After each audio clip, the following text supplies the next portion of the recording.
침착하면 상대가 먼저 무너진다. 사람과 사람 사이에는 항상 보이지 않는 긴장과 파도가 존재한다. 작은 의견 차이로 시작된 갈등이 눈덩이처럼 커져 조직 전체의 문제로 번지고 가정 속 작은 오해가 깊은 상처가 되기도 한다. 사람은 순간의 감정에 휩쓸리면 쉽게 흔들린다.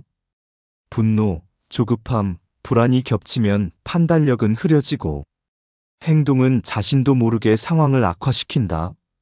하지만 마음의 중심을 지키고 침착함을 유지하는 사람은 전혀 다른 결과를 만들어낸다.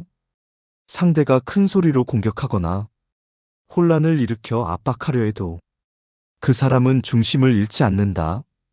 정약용 선생은 인간의 마음을 탐구하며 외형이나 언행보다 내면의 평정을 기준으로 판단하라고 했다. 마음을 다잡는 사람만이 상대의 혼란을 관찰하고 자연스럽게 우위를 점할 수 있다는 것이다. 침착함은 단순한 참음이 아니다. 그것은 내면의 중심을 지키는 힘이며 상대가 스스로 흔들리도록 만드는 힘이다. 한번 회의를 떠올려 보자. 마감일이 임박한 상황에서 팀장과 팀원 사이에 긴장이 고조되었다. 팀장이 갑자기 소리를 높였다. 왜 아직 보고서를 제출하지 않은 겁니까? 하루가 늦으면 전체 일정이 흔들립니다. 지금 당장 수정해서 올리세요. 몇몇 팀원들은 당황하며 서로를 바라보며 조급한 표정을 지었다. 하지만 민수는 차분하게 앉아 자료를 확인했다. 손을 들고 말했다. 팀장님, 말씀하신 부분은 이미 정리된 자료가 있습니다. 다만 일부 데이터가 최신 정보와 다르니 바로 수정하겠습니다. 오늘 오후까지 완전히 업데이트해서 보고드리겠습니다. 팀장은 잠시 멈췄다. 다른 팀원들이 소리를 높이며 불평할 때 민수는 흔들리지 않고 중심을 유지했다.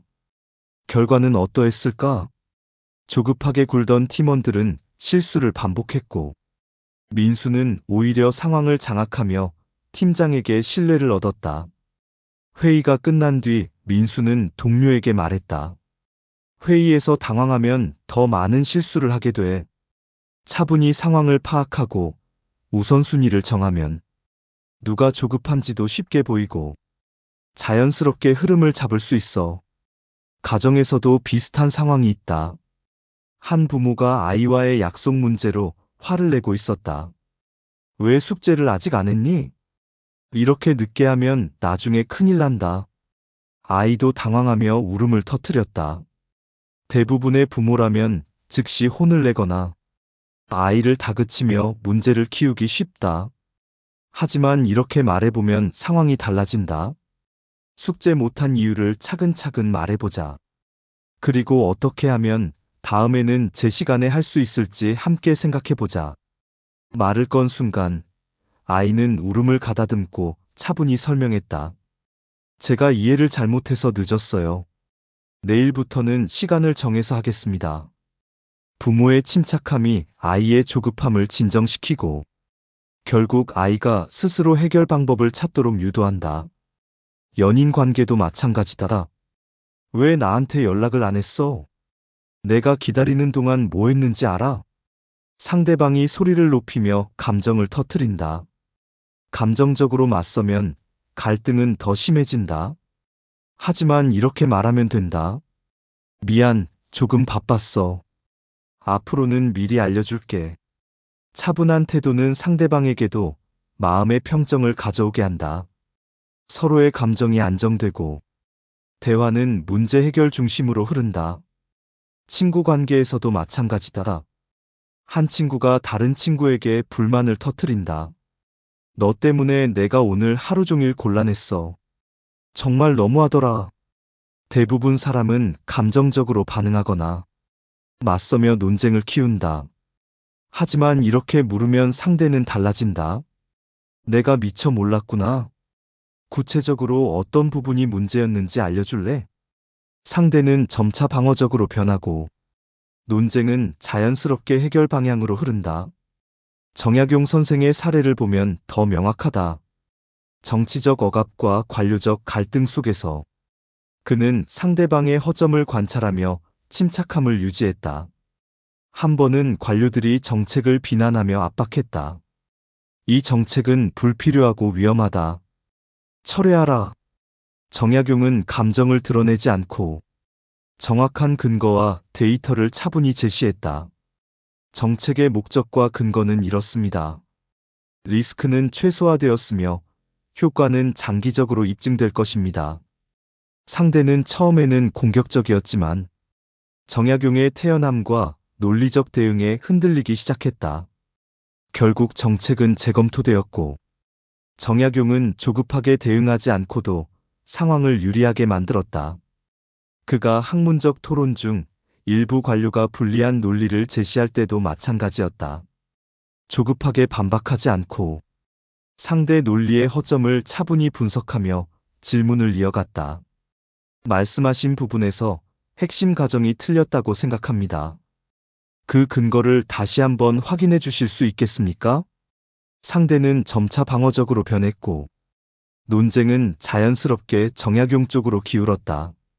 심리학적으로 보면 사람은 타인의 불안과 긴장을 무의식적으로 감지한다. 상대가 조급하면 우리도 긴장하고 판단력이 흐려진다. 하지만 우리가 침착하면 상대는 자신의 조급함과 감정을 스스로 인식하고 행동과 판단에서 실수를 하게 된다. 실험 사례를 보자. 모의 협상 상황에서 한 그룹은 침착함 유지, 다른 그룹은 감정 표현 허용을 지시했다. 결과는 명확했다.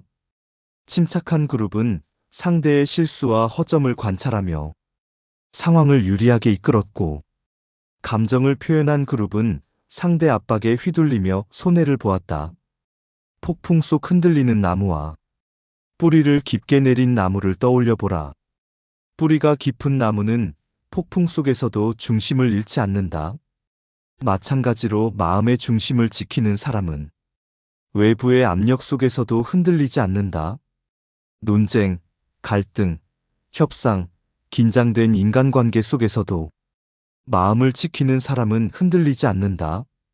상대가 먼저 무너지면 우리는 강제하지 않아도 자연스럽게 상황을 장악한다. 침착함은 삶 속에서 승리와 평정을 동시에 가져온다. 조급함과 감정에 흔들리지 않고 차분히 중심을 유지하며 상대를 관찰하고 기다리는 것.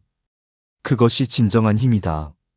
정약용 선생은 마음의 중심을 지키는 사람이야말로 삶 속에서 흔들림 없이 승리를 얻는다고 강조했다. 오늘의 한 문장. 마음을 다스리지 못하면 일에 허물이 많다. 정약용 선생의 말씀처럼 내면의 평정을 지키는 사람만이 삶 속에서 흔들림 없이 승리를 얻는다. 조급함과 감정에 흔들리지 않고 차분히 중심을 유지하며 상대를 관찰하고 기다리는 것. 그것이 진정한 힘이다. 시청해주셔서 감사합니다. 여러분의 구독과 좋아요는 다음 이야기를 이어가는 큰 힘이 됩니다. 감사합니다.